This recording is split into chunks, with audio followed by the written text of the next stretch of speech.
March 22nd, April 4th, New Style. The Venerable Isaac, founder of the Dalmatian Monastery. The Venerable Isaac, who took monastic vows and labored in the desert, lived in the 4th century. During the reign of Emperor Valens, a fervent supporter of the Arian heresy, persecutions of the Orthodox began. Temples were closed and destroyed. When Venerable Isaac learned of the persecution, he left the desert and came to Constantinople to comfort and strengthen the Orthodox. At that time, the Gothic barbarians who lived on the Danube went to war against the empire. Seizing Thrace, they headed towards Constantinople. When Emperor Valens went out with his army from the capital, Venerable Isaac approached the emperor and loudly exclaimed, "O Emperor, open the temples to the Orthodox, and then the Lord will help you." The emperor, ignoring the monk's words, continued on his path confidently. Thrice did the Venerable repeat his request and prophecy. The emperor, angered, ordered Venerable Isaac to be thrown into a deep ravine overgrown with thorns. At the bottom of the ravine was a swamp from which it was impossible to escape. But by God's help, the Venerable remained alive. He emerged, caught up with the emperor, and said, "You sought to destroy me, but the holy angels led me out of the abyss. Listen to me.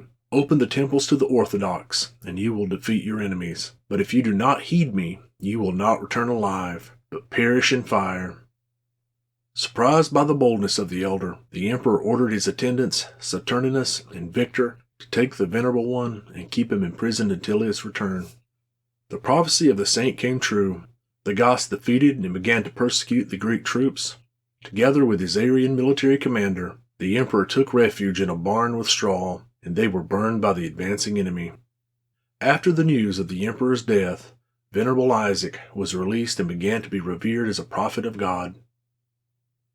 After the election to the throne of Saint Emperor Theodosius the Great, on the advice of Saturninus and Victor, he summoned the elder to him, meeting him with great honor, and asked for his holy prayers and fulfilled all his instructions. He expelled the Arians from Constantinople and returned the temples to the Orthodox.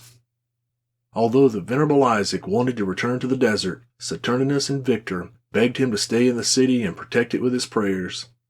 They built a dwelling for the saint in the suburb of Constantinople, where monks gathered to him. Thus a monastery was established, and Venerable Isaac became its spiritual father as an abbot. He helped the poor and the suffering, and also provided for the lay people. Living to a deep old age, the Venerable Isaac appointed the Venerable Dalmatus in his place as abbot, whose name the monastery was named after. The Venerable Isaac reposed in 383.